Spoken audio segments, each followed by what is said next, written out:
Ivan Vukomanovic പരിശീലകനായി എത്തിയതിനു ശേഷം കേരള ബ്ലാസ്റ്റേഴ്സിന് വന്ന മാറ്റം വളരെ വലുതായിരുന്നു. 3 സീസണിലും ഇവാന് കീഴിൽ മികച്ച പ്രകടനം നടത്താൻ ബ്ലാസ്റ്റേഴ്സിന് കഴിഞ്ഞു.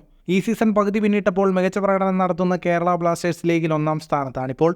സീസൺ തുടങ്ങിയപ്പോൾ മുതൽ നേരിട്ട പരിക്കിന്റെയും വിലക്കിന്റെയും തിരിച്ചടികളുടെയും ഇടയിലാണ് ബ്ലാസ്റ്റേഴ്സ് മികച്ച പ്രകടനം നടത്തുന്നത്. ലൂണയുടെ പരിക്കിനു ശേഷം നടന്ന 3 മത്സരങ്ങളിലും ടീം വിജയം നേടിയതും ശ്രദ്ധേയം.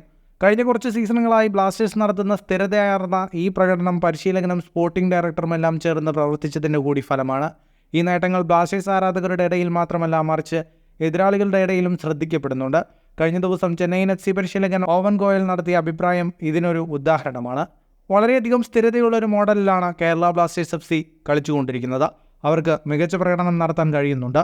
കഴിഞ്ഞ 3.5 വർഷത്തിനിടയിൽ വളരെയധികം സ്ഥിരതയോടെ കളിക്കുന്ന അവർക്ക് ഫോമിൽ തുടരാനും കഴിയുന്നുണ്ടെന്നും ചെന്നൈ പരിശീലകൻ ഓവൻ ഗോയൽ പറഞ്ഞു. ഈ ഫോമിന് പിന്നിൽ ഇവാൻ വുക്കോമനോവിച്ച് വലിയൊരു പങ്ക് വഹിച്ചിട്ടുണ്ടെന്ന കാര്യത്തിൽ യാതൊരു സംശയവുമില്ല. ടീമിനെ അഴിച്ചുപണിയാനും അക്കാഡമി താരങ്ങളെ മുന്നോട്ട് കൊണ്ടുവരാനുമെല്ലാം അദ്ദേഹം പ്രധാന പങ്ക് വഹിക്കുന്നു. ഐഎസ്എല്ലിൽ തന്നെ ഏറ്റവും നല്ല രീതിയിൽ താരങ്ങളെ കൈകാര്യം ചെയ്യുന്ന ഒരു പരിശീലകനാണ് അദ്ദേഹം എന്ന് പറഞ്ഞാലും അതിൽ അത്ഭുതമില്ല. കൂടുതൽ ഫുട്ബോൾ വാർത്തകൾക്കായി ഈ ചാനൽ ഇപ്പോൾ തന്നെ സബ്സ്ക്രൈബ് ചെയ്യൂ.